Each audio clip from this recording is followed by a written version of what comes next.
أعوذ بالله من الشيطان الرجيم. بسم الله الرحمن الرحيم. اللهم صل على محمد وعلى آل محمد كما صليت على إبراهيم وعلى آل إبراهيم إنك حميد مجيد. اللهم بارك على محمد وعلى آل محمد كما باركت على إبراهيم وعلى آل إبراهيم إنك حميد مجيد. بسم الله الرحمن الرحيم. ذكر بعض المغيبات التي أخبر النبي صلى الله عليه وآله وسلم بها وظهرت بعد وفاته صلاة الله وسلامه عليه. ذکر بعض المغیبات د بعض غیب خبرو التي اغا غیب خبره اخبر النبی چې خبر ورکړو نبی صلی الله علیه وسلم بها داغه وظهرت او بیا ښکاره شو دغه مغیبات بعد وفاته رستا د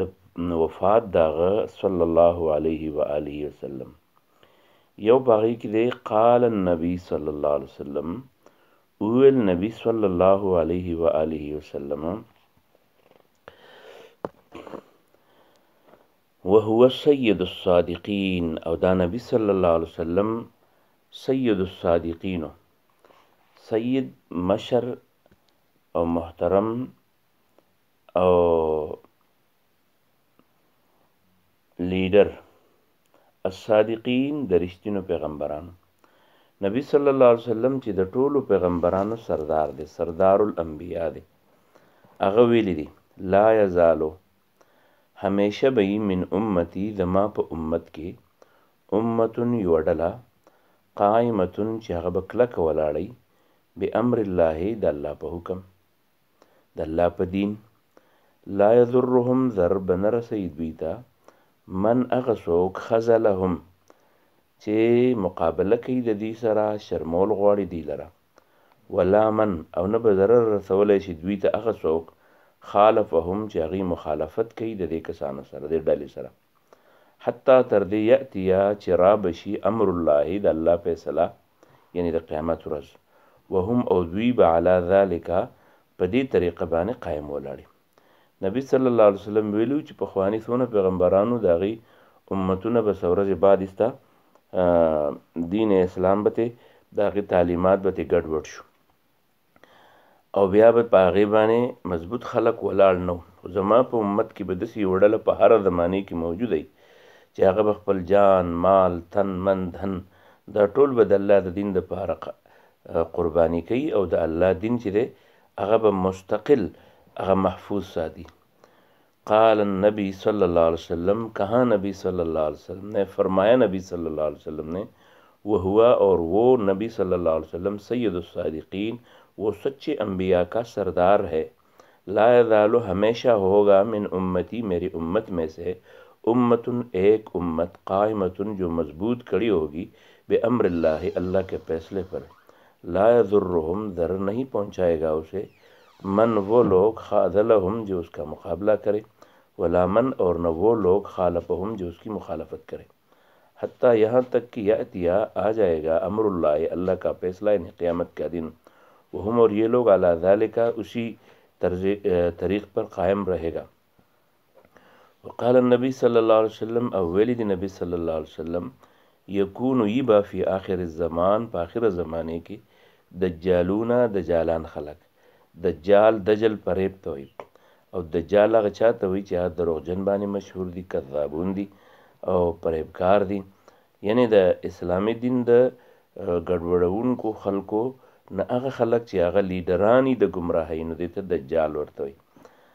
یو هغه مشهور دجال دی کوم چې په آخر زمانې کې به په دې ځمکه باندې راځي او د ټولې دنیا نقشه به د کفر په حق کې بدلی. هغه دجال د یهودیانو د سردار په نوم باندې مشهور دی خو په هر زمانه کې چې هغه د دجال وارثي د دجال کردار ادا کوي هغه دجال دی. نو پیغمبر علیه السلام په آخر زمانه کې به یو دجال نه دجالون ډیر دجالان به کذابون دروغجن به یأتونکم راوړي به درته من الاحادیث داسې خبرې بما هغه لم تسمعوا چې نه به تاسو اورېدلي انتم تاسو ولا آباؤکم نه ستاسو پلارانو فایاکم نو ګریزان ساتئ د هغې نه، و ایاهم او ځان او هغوی ساتئ د ځان نه. مطلب څه، مه د هغې سره ملګرتیا کوئ، مه هغه د خپل ځان د ملګرتیا دپاره انتخاب کوئ. فایاکم نو ځان لرې ساتئ د هغې نه، و ایاهم او هغې لرې ساتئ د ځان نه. ولا یذلونکم اسې نه چې ګمراه کی تاسو، ولا یفتنونکم او نه په فتنو کې واچي تاسو لره. دا به علمی خلق همي، دا به سیاسي خلق همي. علمی خلق به په د قرآن او حدیث تشریح داسې کوي چې هغه به ستاسو په تیرو خلقو کې نه، او سیاسي خلق به ستاسو سره هغه کارونه کوي کوم چې تیرو خلقو نه وکړي. وقال النبی صلی اللہ علیہ وسلم، فرمایا نبی صلی اللہ علیہ وسلم نے، یکونو ہوگا ہوں گے فی آخر الزمان، آخری زمانے میں دجالون دجال، کذابون جھوٹے، یأتونکم لائیں گے تمہارے سامنے، من الاحادیث وہ احادیث، بما وہ، لم تسمعوا جو تم نے نہیں سنا ہو، انتم تم نے، ولا آباؤکم نہ ہوتا ہے تمہارے آبا و اجداد نے. فایاکم تو بچے رہو تم، و ایاہم اور وہ بچے رہے تم سے. لا یذلونکم ایسا نہ ہو کہ وہ تمہیں گمراہ کر دے، ولا یفتنونکم اور نہ ایسا ہو کہ وہ تمہیں فتنے میں ڈالے. قال النبی صلی اللہ علیہ وسلم، نبی صلی اللہ علیہ وسلم نے فرمایا، خیر الناس قرنی، تم میں سے سب سے بہتر لوگ وہ ہوں گے، قرنی جو میرے زمانے میں ہے، میرے زمانے کے لوگ تم میں سب سے بہتر ہے صحابہ کرام. ثم الذین پھر وہ لوگ ہوں گے اس کے بعد، یلونہم جو اس کے قریب ہو یعنی تابعین. ثم الذین پھر وہ لوگ ہوں گے، یلونہم جو ان کے نزدیک ہوں گے یعنی تابعین. ثم یجیء پھر آئیں گے، قوم آئے گی، قوم ایسا قوم، تسبق ہو کہ سامنے آئے گا، پہلے ہوگا، شہادت احدہم ان کی گواہی، یمینہ قسم سے پہلے، یعنی وہ قسم گواہی پر قسم در قسم اٹھائیں گے، وہ یمینہ شہادت اور اس کا قسم جو ہے وہ شہادت سے پہلے. یعنی قیامت آخر میں وہ لوگ ہوں گے جو بہت زیادہ قسمیں کھائیں گے، ہر معاملے میں قسم، اللہ واللہ باللہ سمت اللہ، ایسے لوگ ہوں گے. تو خواہ وہ مولوی ہو، خواہ وہ عام لوگ ہو، وہ اللہ کے نام کے قسم مجبوری کی حالت میں تو کھا سکتے ہیں، اٹھا سکتے ہیں، لیکن یہ ہر بات میں واللہ العظیم اور واللہ ثم باللہ ثم تاللہ، یہ اس طرح کے قسمیں ہوں گے. اپنی بات کو یقینی بنانے کے لیے وہ اللہ کو گواہ بنا کے وہ پیش کریں گے، حالانکہ جب بندہ جھوٹا ہو تو وہ قسم اس کی جھوٹ کو سچا تو ثابت نہیں کر سکتی. لہٰذا سچائی کا دامن جو ہے وہ پکڑو اور جھوٹ سے پرہیز کرو. قال نبی صلی اللہ علیہ وسلم، نبی صلی اللہ علیہ وسلم نے فرمایا، خیر الناس لوگوں میں سے بہتر لوگ وہ ہے، قرنی جو میرے زمانے میں ہوں گے. ثم الذین پھر وہ لوگ سچے اچھے لوگ ہوں گے، یلونہم جو اس کے قریب والے زمانے کے ہو. ثم الذین پھر وہ لوگ ہوں گے، یلونہم جو اس کے قریب ہوں گے. ثم یجیء پھر آئیں گی قوم ایسا قوم، تسبق شہادت احدہم جن میں سے ہر ایک کی گواہی پہلے ہوگی، یمین اس کے قسم سے پہلے، وہ یمین اور اس کے قسم ہوگی، شہادت اس کے گواہی سے پہلے. تو یہ لوگ جو ہے وہ قیامت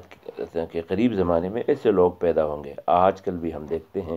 کہ مولوی ہو، مجاہد ہو، عام آدمی ہو، وہ قسم کھانے میں بڑے سخی ہوتے ہیں، مسلسل ہر بات پر قسم، اللہ کو گواہ بنا کر قسم کھاتے ہیں، قسم اٹھاتے ہیں. تو یہ آخری زمانے کی ایک نشانی ہے. وقال النبی صلی اللہ علیہ وسلم، ویلی نبی صلی اللہ علیہ وسلم، خیر الناس خپ خلقوں کے، بہترین پہ خلقوں کے، اغد قرنی چا دما پا پیڑے کے دے. ثم الذین بیا اغا کسان یلونہم چی نزدیر دیتا،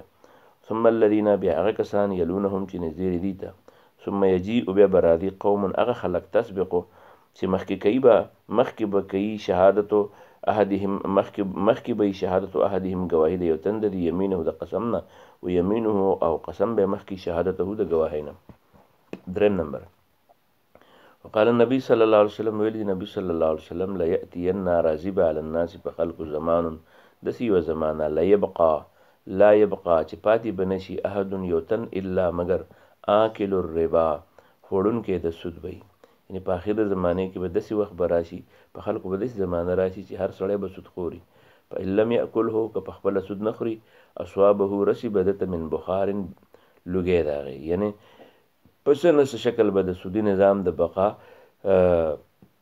سبب بګرځېدلی. وقال النبي صلی الله علیه وسلم ویلی دی نبی صلی الله علیه وسلم لا یأتین راضی به علی الناس په خلکو زمان یو زمانه لا یبقى چې پاتې بنشي احد یو تن الا مگر هغه به آکل الربا خوړونکی د سودي فإن لم یأکله که په خپله نه خوري اصوابه رسی بدته من بخاری لګی داغې. وقال النبي صلی الله علیه وسلم نبی صلی الله علیه وسلم نے فرمایا لا یأتین آئے گا علی الناس لوگوں پر زمان وہ زمانہ بھی لا یبقى کہ رہ نہیں جائے گا احد کوئی بھی آدمی الا مگر آکل الربا وہ سود کھانے والا ہوگا. فإن لم یأکله پس اگر وہ خود نہ کھائے سود کو اصوابہ تو پہنچ جائے گا اسے من بخار سود کا بخار وہ دھواں پہنچ جائے گا اس کو. وقال النبی صلی اللہ علیہ وسلم نبی صلی اللہ علیہ وسلم وہ فرمائل ان الدین بے شک دین بدآ شروع شو غریبا پناشنائے کہ یو خلکو ته بناشنا لګېدو وسيعود او دوباره وشي کما څنګه چې بدأ پاول دل په اخره زمانه کې به هم دین خلکو ته داسې ناشنا شي لکه په اول وخت کې چې ناشنا او د دینی معاملاتو باندې عمل کول د دین مطابق ژوند تیرول د اسلام مطابق خپل کړوله ترتیب کول دا به خلکو ته داسې ناشنا شي لکه څنګه چې په اول زمانه کې پتوبه نو د خوشحالۍ زیری دی للغرباء د هغې خلکو دپاره چې هغه د ناشنایۍ باوجود په دیني اصولو باندې عمل کوي. وهم الذین دا به هغه کسانی یصلحون چې دی به ټیک کوي ما هغه حالت افسد الناس چې کوم خلکو خراب کړی من بعدی زمانه وروسته من سنتي زما سنت دا غریبان خلک دا به څوک دا به هغه کسانی چې هغې به زما په سنتو باندې عمل کوي. وقال النبي صلی الله علیه وسلم ویلی دی نبی صلی الله علیه وسلم ان الدین دین بشکا بدأ دا شروع شو غریبا ناشنا په قوم کې وسيعود او دا به بیا شي کما څنګه چې بدأ په اول دل شروع شو پتوبه نو پس خوشحالي د الغرباء د غریبانو د پاره وهم الذین دا هغه کسان دي یصلحون چې دی ټیک کوي ما هغه اصلاح کوي ما د هغه افسد الناس چې خلکو خراب کړي من بعد د ما وروسته من سنتي زما سنت. وقال النبی صلی اللہ علیہ وسلم نبی صلی اللہ علیہ وسلم نے فرمایا ان الدین بے شک دین بدآ شروع ہوا تھا آغاز ہوا تھا اس کا غریباً بالکل غریب یعنی لوگوں کے سامنے اس کے تعلیمات جو تھے وہ بالکل اجنبی لگتے تھے. بے شک اسلام اجنبی بن کر آیا تھا وسيعود اور واپس ہوگا کما جس طرح بدآ شروع ہوا تھا آغاز اس کا ہوا تھا. پتوبہ تو خوشخبری ہے للغرباء ان اجنبیوں کے لیے وهم الذین اور یہ وہ لوگ ہوں گے یصلحون جو اصلاح کرتے ہیں ماں اس چیز کا افسد الناس جس کو بگاڑا ہو لوگوں نے من بعدی میرے بعد من سنتی میرے سنتوں کو میرے بگاڑے ہوئے سنتوں کی وہ اصلاح کریں گے. تو یہ وہ لوگ ہوں گے جو اجنبی تو ہیں لیکن اس کے لیے خوشخبری ہے. وقال النبی صلی اللہ علیہ وسلم نبی صلی اللہ علیہ وسلم نے فرمایا یحملو حاصل کرے گا هذا العلم یہ علم یعنی دینی علم من کل خلف ہر آئندہ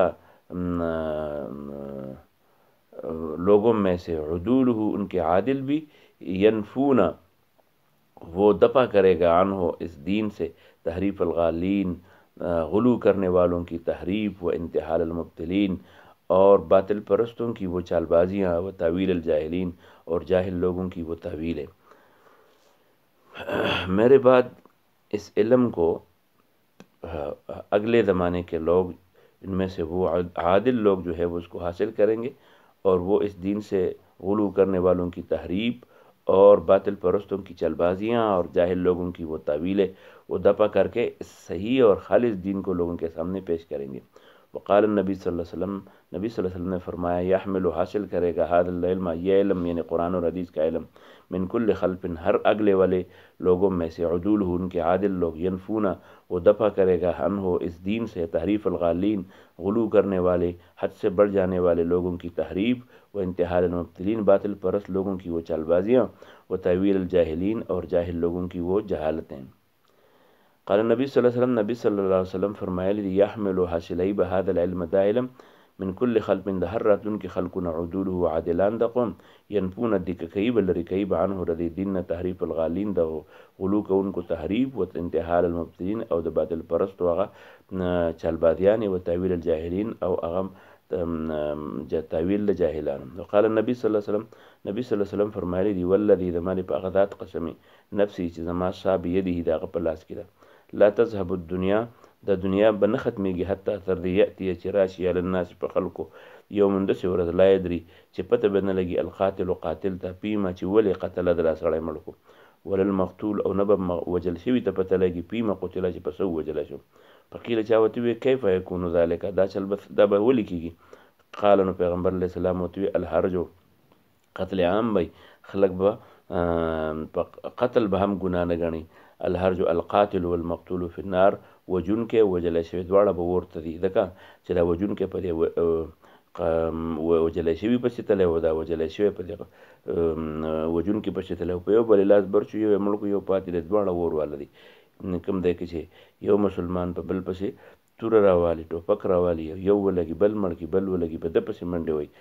دواړه جهنمیان دي وقال النبي صلی الله علیه وسلم ویلی دی نبی صلی الله علیه وسلم والذي قسم مې دی په هغه ذات نفسي چې زما ځان بيده د هغه په لاس کې دی لا تذهب الدنیا نه به ختمېږي دنیا حتی تر دې یأتي چې راشي علی الناس په خلقو باندې یوم هغه ورځ لا یدري چې پته به نه لګي القاتل قاتل ته فیما قتله چې په څه کې دا سړی مړ کړو ولا المقتول نه به وجلی شوي ته پته لګي فیما قتله چې په څه ووجلی شو فالقاتل قیل چا ورته وویل یا رسول الله کیف یکون ذلک دا چل به ولې څنګه کېږي قال هغه ورته وویل الحرج حرج به عام شي حرج چې دی نو ډېروالي ته وایي کله چې دا سین را ګڼ شي او دا بره په چپو واوړي نو دا په معنا د فتنې باندې راځي یعنې فتنه به بس خلک به د اسلامي اصولو په ځای باندې خپل قومي علاقایي تعصبیتونه به شروع کړي نو الحرج حرج به القاتل والمقتول في النار وجونکې وجلی شوي دواړه به ورته دي قال النبی صلی الله علیه وسلم نبی صلی الله علیه وسلم نے فرمایا ہے والذی قسم ہے اس ذات پر نفسی میری روح بیدہ جس کے ہاتھ میں ہے یعنی قبضے میں ہے لا تذهب الدنیا یہ دنیا اس وقت تک ختم نہیں ہوگی حتیٰ یہاں تک کہ یأتی آئے علی الناس لوگوں پر یومن وہ دن لا یدری کہ پتہ نہیں چلے گا القاتل قاتل کو فیما قتلا کہ کس وجہ سے اس نے دوسرے کو قتل کیا وللمقتول اور نہ مقتول کو پتہ چل جائے گا فیما قتلا کہ کس وجہ سے اسے قتل کیا گیا فقیلا پس پوچھا گیا اس سے کہا گیا اسے کیف یکون ذالک یہ کیسے ہوگا قال پھر نبی صلی اللہ علیہ وسلم نے فرمایا الحرج حرج ہوگی فتنہ ہوگا القاتل قتل کرنے والا والمقتول اور قتل کیا ہوا شخص فی النار دونوں جہنم میں ہوں گے وآخر دعوانا الحمدللہ رب العالمین.